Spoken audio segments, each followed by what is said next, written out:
Hello दोस्तों।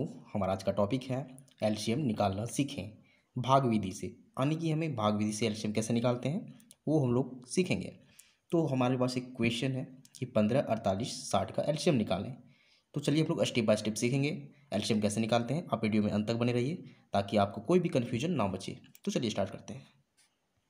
देखिए, भाग विधि से एलसीएम निकालने से पहले हम लोग 1 से 20 तक की जितनी सारी अभाज्य संख्या है उसे नोट डाउन करेंगे। तो हम लोग 1 से 20 तक की अभाज्य संख्या का लिस्ट बना चुके हैं। अब हम लोग 15, 48, 60 का एलसीएम निकालेंगे। तो हम लोग 15, 48 और 60 लिखेंगे। इस प्रकार से नोट डाउन करेंगे 15, 48 एंड 60। अब हमें इस 15, 48, 60 में से टेस्ट करना है कि इस अभाज्य संख्या में से सबसे छोटी अभाज्य संख्या से किसी एक में भागा लग जाए। अगर दो में भी भागा लगता है, तीन में भी लगता है तो कोई प्रॉब्लम नहीं है, बट कम से कम एक में भागा लगना चाहिए। यानी कि देखिए, अगर हम सबसे छोटी अभाज्य संख्या की बात करें तो यहाँ 2 है। अगर 2 से हम टेस्ट करें तो 15 में भागा नहीं लग रहा है, लेकिन 48 में लग रहा है और 60 में लग रहा है। तो हमें यहाँ 2 संख्या मिल रही है जिससे भागा लग रहा है, तो हम लोग 2 से भागा लगाएंगे। अगर यहाँ एक भी संख्या में लग जाती तो 2 से हम लोग भागा लगाते। तो सबसे छोटी अभाज्य संख्या से हमें भागा लगाना होता है। तो सबसे पहले हम लोग 2 से ही लगाएंगे। तो 2 से नहीं लग रहा है 15 में, तो हम लोग 15 का 15 ही लिखेंगे। यानी कि 15 के नीचे 15 लिखेंगे। फिर 2 से 48 में कितनी बार में भाग लग रहा है, तो 24 बार में भाग लग रहा है, जिसके नीचे लिखेंगे। फिर 60 की बात करें तो 2 से 60 में 30 बार में भाग लग रहा है, उस 60 के नीचे हम लोग 30 लिखेंगे। अब फिर से हमें इस तरह का लाइन खींचना है और फिर से हमें भाग की क्रिया दोहराना है। अब देखिए, अगर फिर से हम 2 से भागा देते हैं तो हमें 15 में भागा नहीं लग रहा है, 24 में भागा लग जाएगा और 30 में भागा लग जाएगा। यानी कम से कम 2 संख्या यहाँ मिल रही है जिससे 2 से भागा लग जाएगा। तो फिर से हम 2 से ही भागा लगाएंगे। इस प्रकार से देखिए, 2 15 में भागा नहीं लगेगा तो लोग 15 का 15 ही लिखते हैं। 24 में 12 बार में भागा लगेगा और 30 में 15 बार में। अब देखिए, हमें फिर से 15, 12, 15 मिल चुका है। अब इसको फिर से हम छोटी अभाज्य संख्या से भाग लगाएंगे। देखिए, कौन सी सबसे छोटी अभाज्य संख्या है, यहाँ 2 है। तो देखिए, 15 में 2 से भागा नहीं जाएगा, 12 में जाएगा, 15 में नहीं जाएगा। यानी कि कम से कम हमारे पास एक संख्या ऐसी मिल रही है जिसमें 2 से भागा लग जाएगा, तो हम लोग 2 से फिर से भागा लगाएंगे इस प्रकार से।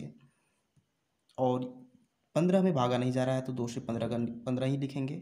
12 में भागा जा रहा है कितनी बार में, 6 बार में, तो 6 लिखेंगे। 15 में भागा नहीं जा रहा है तो 15 का 15 ही लिखेंगे। अब फिर से इस तरह का लाइन खींचेंगे। आपके मन में सवाल उठ सकता है कि हम यहाँ 2 से भागा ना देकर 3 से भी भागा दे सकते थे, बट हमें कोशिश करना है कि सबसे छोटी अभाज्य संख्या से भाग दें। यही प्रोसेस होता है एलसीएम निकालने का। फिर से देखिए, यहाँ हमें टेस्ट करना है कि 2 से भागा जाएगा या नहीं। तो 15 में भागा नहीं जाएगा 2 से, 6 में जाएगा, 15 में नहीं जाएगा। इसका मतलब एक संख्या ऐसी मिल रही है जिसमें 2 से भागा लग जाएगा, तो फिर से हम 2 से ही भागा देंगे। तो 2 का 15 का 15 ही लिखेंगे इस प्रकार से। और 6 में 3 बार में भागा जा रहा है, फिर से 15 का 15 ही लिखेंगे। अब फिर से इस तरह का लाइन खींचेंगे। अब फिर से हमें टेस्ट करना है क्या 2 से भागा लग रहा है। देखिए, 15 में 2 से भागा नहीं लग रहा है, 3 में भी नहीं लग रहा है, 15 में भी भागा नहीं लग रहा है। इसका मतलब अब 2 से भागा नहीं जाएगा। और इसके बाद की जो सबसे छोटी अभाज्य संख्या है वो 3 है, तो अब 3 से टेस्ट करेंगे। तो 3 से 15 में भागा लग जाएगा, 3 में भी लग जाएगा, 15 में भी लग जाएगा। इसका मतलब है कि हम 3 से भागा लगाएंगे।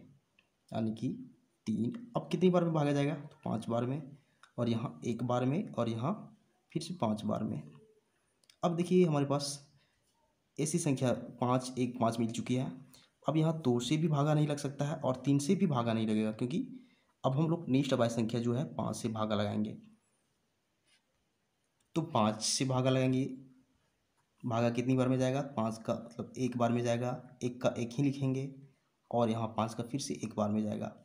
अब हमारे पास शेषफल इस पैटर्न में आ चुका है, यानी कि शेषफल 1 बच चुका है। यही होता है एलसीएम का लास्ट प्रोसेस। यहाँ शेषफल 1 1 बचना चाहिए।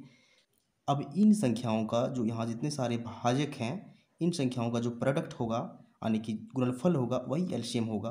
तो चलिए हम लोग एलसीएम निकालते हैं। किस प्रकार से यहाँ लिखेंगे, एलसीएम बराबर 2 की संख्या यहाँ 4 है, 4 बार है देखिए, फिर 3 और 5 है, तो 2 गुना 2 इस प्रकार से लिखेंगे हम लोग, और फिर 3 और 5 लिखना है, 3 गुना 5। अब इन सारी संख्याओं को गुना करना है।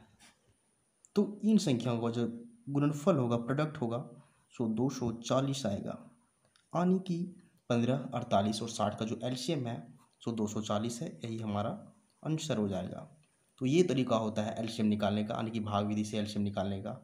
तो उम्मीद करते हैं कि आपको मेथड समझ में आ गया होगा, प्रोसेस समझ में आ गया होगा। तो अगर आपको वीडियो पसंद आता है, वीडियो से आप कुछ सीख पा रहे हैं, तो वीडियो को लाइक कीजिए एंड चैनल को सब्सक्राइब जरूर कीजिए, क्योंकि हम इसी तरह का वीडियो बनाते रहते हैं जो आपके काम का हो। Thank you.